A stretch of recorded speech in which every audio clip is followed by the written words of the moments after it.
Hello from the Channel studio in London and welcome to another edition of Foreign Dispatches, the programme that takes you around the world in 25 minutes. I'm Teniola Oyitayo. On the programme this week, Nigerians fear consequences of sanctions following military takeover, plus Sudanese refugees continue to cross into Chad with harrowing stories.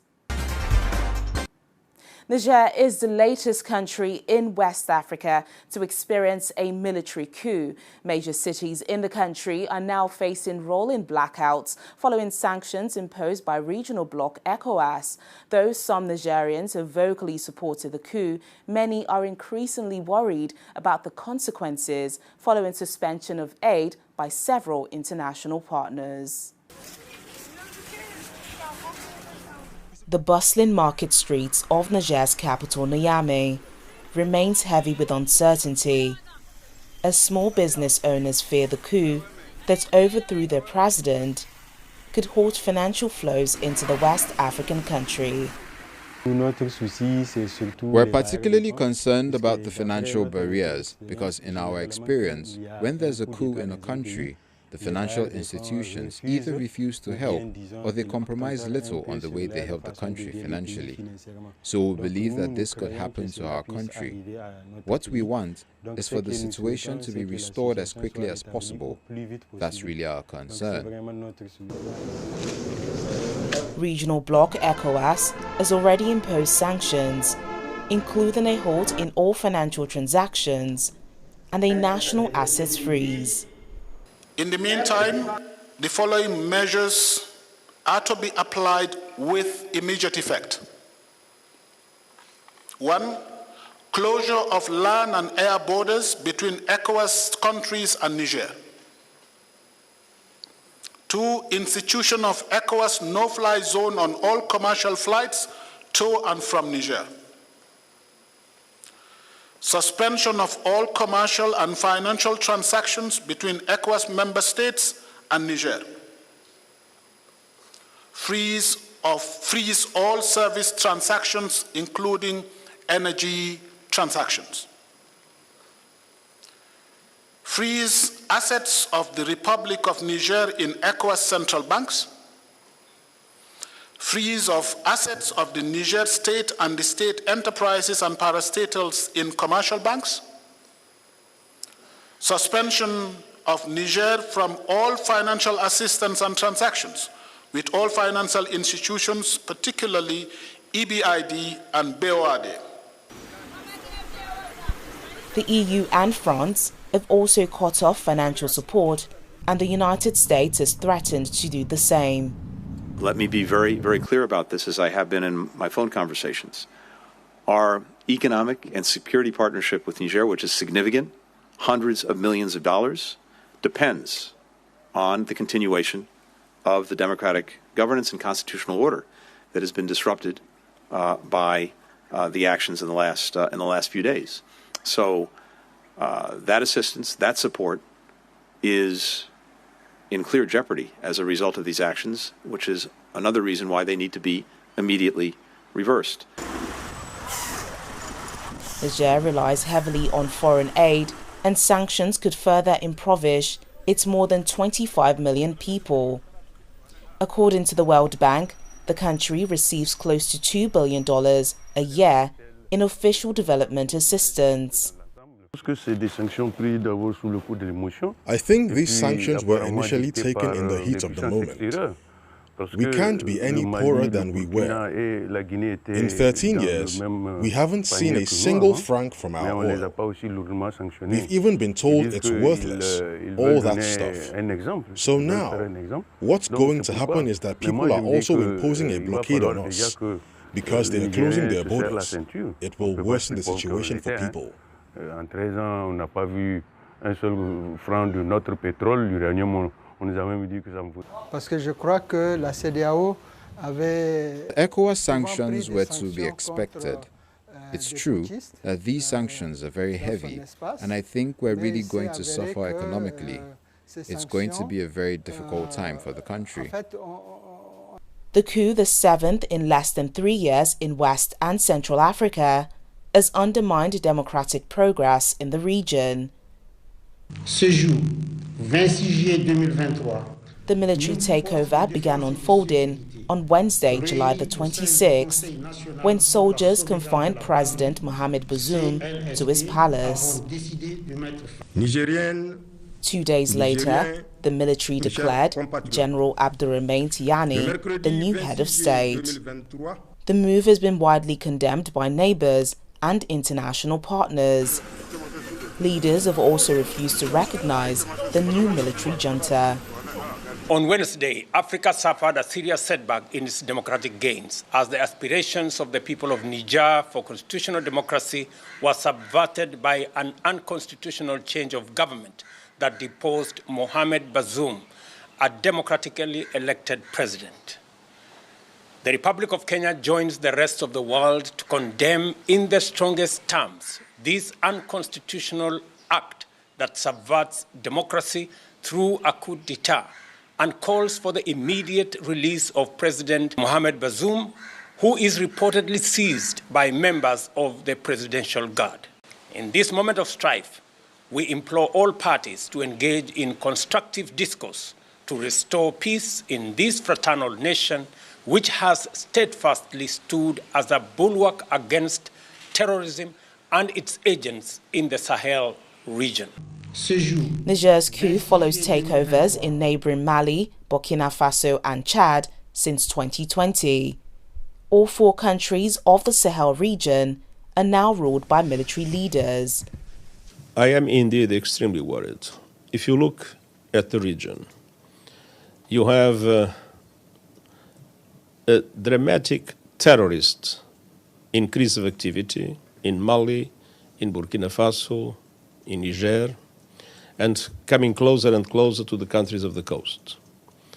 You have military regimes in Mali, in Burkina Faso, now eventually in Niger, a fragile transition in Chad, and an horrible situation in Sudan. So we are witnessing that the whole belt south of the Sahara is becoming an extremely problematic area with terrible consequences for their populations and with terrible consequences for peace and stability in the African continent and further afield. So this is indeed another symptom, another, I would say, very dramatic event that only benefits the terrorist groups operating in the area that are becoming more and more dangerous everywhere. The military leaders of neighbouring Burkina Faso and Mali voiced their support for the coup on Monday and warned that any military intervention will be considered a declaration of war against their countries too. It comes after ECOWAS said all measures, including the use of force, are on the table to restore constitutional order in Niger. Meanwhile, the latest coup has sparked renewed demonstrations against former colonial power France, echoing a growing wave of resentment also seen in Burkina Faso and Mali. France, as well as the United States, Germany and Italy, has had troops in the region for a decade, helping to fight a jihadist insurgency.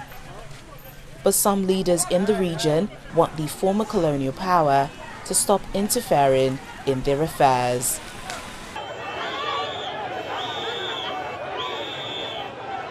On Sunday, supporters of the military leaders attacked the French embassy in the capital, breaking windows and setting its compound walls on fire. Supporters were also seen holding flags as Western leaders raised concerns that West Africa's latest military takeover could open the door for greater Russian influence in the region.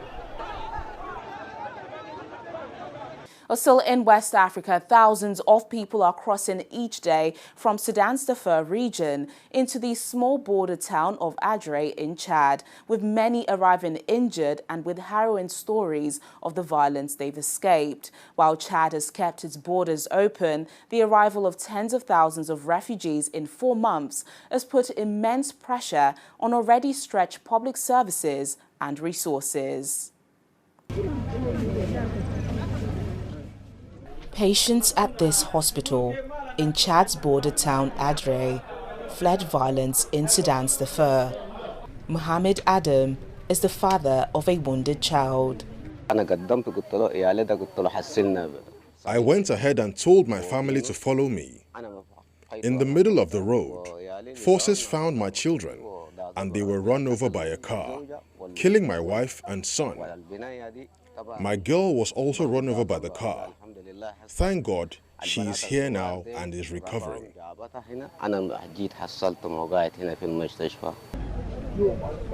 Clashes between rival military factions in Khartoum have triggered an increase in ethnically targeted violence in Darfur.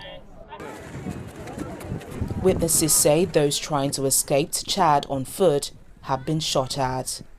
In the morning, even they attack us, and during they attack us, and in the roads they took us everything, money, food, clothes, and even they killed, the relatives and the friends. That was difficult time because they did, such horrible things. In our way to Adre, we find them also like dead bodies. They kill people, those whom were like coming to kill people. So they were in the road with motorbikes, with like guns and with cars.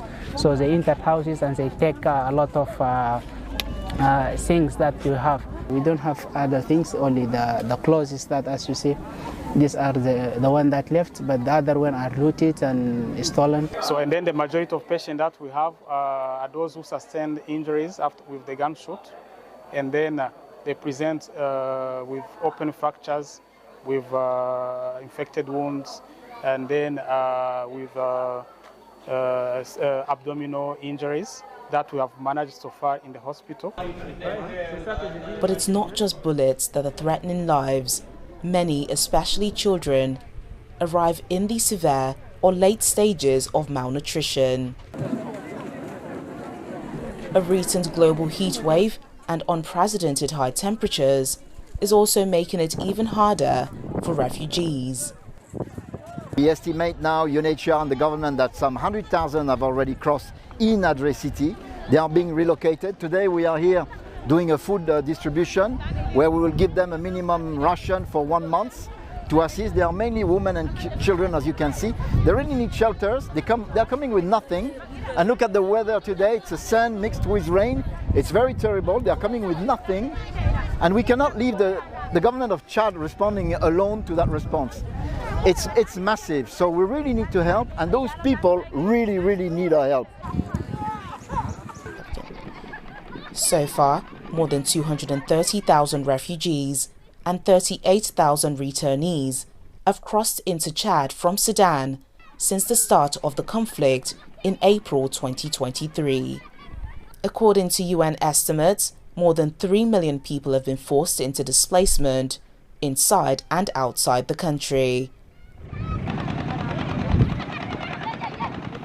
Since May, Saudi Arabia and the United States have been leading negotiations between the Sudanese warring parties in the Saudi Arabian city of Jeddah. Several truces have been reached and breached since then, with the two sides accusing each other of violating them. When Foreign Dispatches returns in just a moment, we take a look at Ukraine's counter-offensive as troops battle to retake key areas occupied by Russia. Thanks for staying with us on the program. After 2 months of slow progress on the battlefield, Ukraine appears to be escalating its counter-offensive, ramping up the deployment of extra troops to the southern front and signaling a new phase of the operation. Forces have been slowed by minefields and intense Russian resistance, but several settlements have recently been liberated in the Donetsk region. This video released by the Ukrainian army shows its soldiers in battle near the village of Staromayorsk, which was recaptured from Russian forces last week. The Marines who fought in the battle, Ukraine's biggest advance in weeks, described the fighting as brutal. It was difficult. The Russians waited for us. They shot anti-tank weapons and grenade launchers at us. My car drove over an anti-tank mine, but everything is well. The vehicle held the heat, and everyone came out of it alive.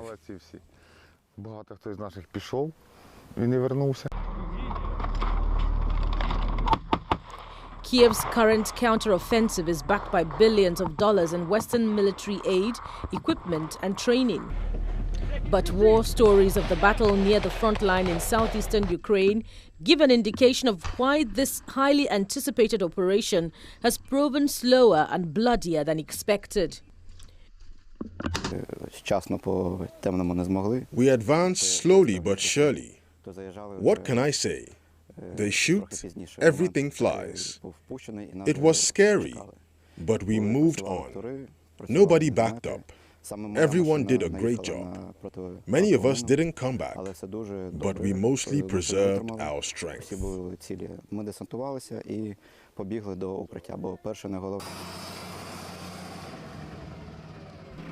Ukrainian commanders say the deliberately slower pace is needed to avoid high casualties.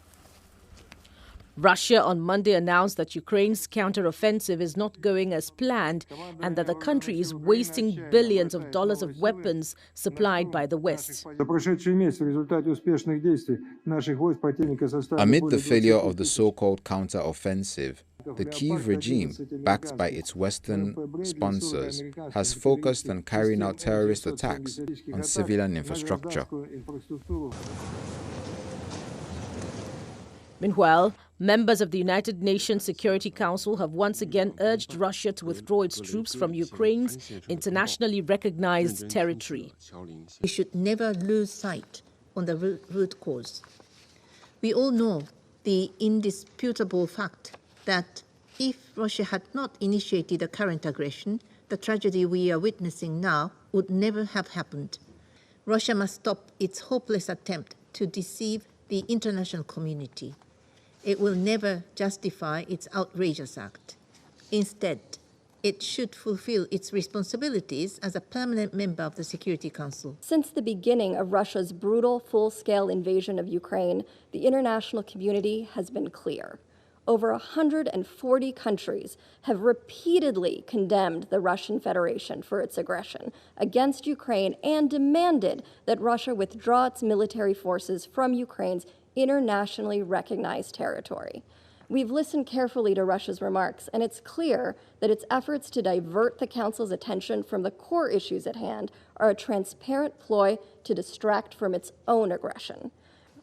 Russia's claim that it is Ukrainian aggression that is in any way responsible for the ongoing war in Ukraine is absurd.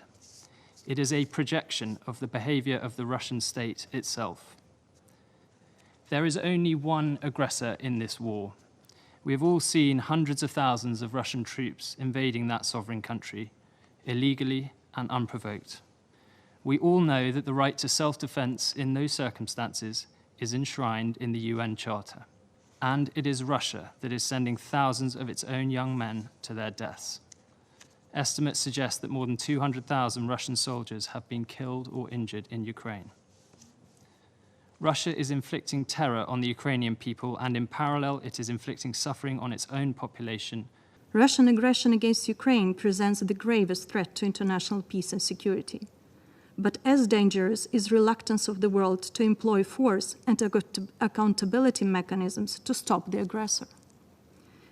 Ukraine remains steadfast in its pursuit of liberating its sovereign territory within internationally recognized borders and freeing our citizens from the horrors of Russian occupation. This endeavor is not just a right, but also a duty. On Monday, 2 people were killed and 4 injured, according to Russian officials, in Ukrainian shelling of the city of Donetsk, which is under Russian control. Some 250 miles to the west, smoke billowed from a gaping hole in an apartment building. According to Ukraine, a Russian missile attack on the city killed at least 6 people and wounded dozens more. Over to South Africa now. The electricity minister says there's been significant strides in the implementation of the country's energy action plan. The plan, initiated by President Cyril Ramaphosa in July 2022, aims to swiftly secure the nation's energy future amid the ongoing challenge of load shedding. It's been a year since President Cyril Ramaphosa introduced the Energy Action Plan in order to tackle the country's energy crisis. During the weekly media briefing on the government's Energy Action Plan, Minister of Electricity Kgosientsho Ramokgopa stated that there's been a significant 1,100 megawatts improvement in the country's generation capacity for the month of July. The period of July, on the generation side, we had improved by approximately 1,100 megawatts. I did say the last time that, just to understand, put this into EAF performance, approximately 1 percentage point increase amounts to about 477 megawatts. Energy expert Chris Yellen says he appreciates the minister's confidence and his willingness to make a commitment that he can be held accountable for. He is bringing a new energy, a new urgency to this matter, and a new accountability. Whereas previously you had all these different government departments and Eskom and municipalities and the regulator all sticking to their own lane, their own silo, instead of having somebody who could cross the boundaries of all these different government bureaucracies and getting them to work together as a team. This business of sticking to your lane is the wrong approach. The right approach is what I'm seeing now, where the minister is crossing the boundaries of these different silos. According to Yellen, we're likely to see more improvement in the second quarter of 2024. In my projections, I always allow a little bit of safety factor because, you know, you're bringing on units that were broken down and they've been broken down for a year. Now, sometimes it's harder to bring those units back on stream than you might think. In other words, they might bring it back onto the grid and then it trips out again. And it takes a bit of time to settle down and get these units running in a stable fashion. So I say let's look towards the first half of next year, where we should be seeing a significant reduction in the intensity of load shedding. I don't think it's going to be over, but I think the intensity will be reduced in the first half of next year. And in the second half, there's this extra unit from Medupi that's coming on, and an extra unit from Kusile, that's Kusile unit number 6. The Democratic Alliance Shadow Minister of Energy in Parliament, Kevin Milham, says the progress is encouraging, but much more still needs to be done. We need to see transmission infrastructure upgraded and brought online as quickly as possible. We need to spend somewhere in the region of 210 billion rand increasing our transmission capacity, particularly from the Western and Eastern Cape and Northern Cape, the areas where solar and wind are predominant, so that they can transmit the energy that is generated from those areas to where it's needed, primarily Gauteng and the inland central regions. In the past financial year, Eskom incurred a substantial cost of 14.7 billion rands due to gas open cycle turbines. Meanwhile, Kusile power station units are projected to be operational around December 24, 2023. Despite these positive developments, load shedding persists in the country. From Johannesburg, South Africa, Innocent Samos, for Foreign Dispatches. And that's the programme today, but remember, our top stories are never far away. You can catch them on channelstv.com. Thank you for watching. I'm Teniola Oyetayo. Bye for now.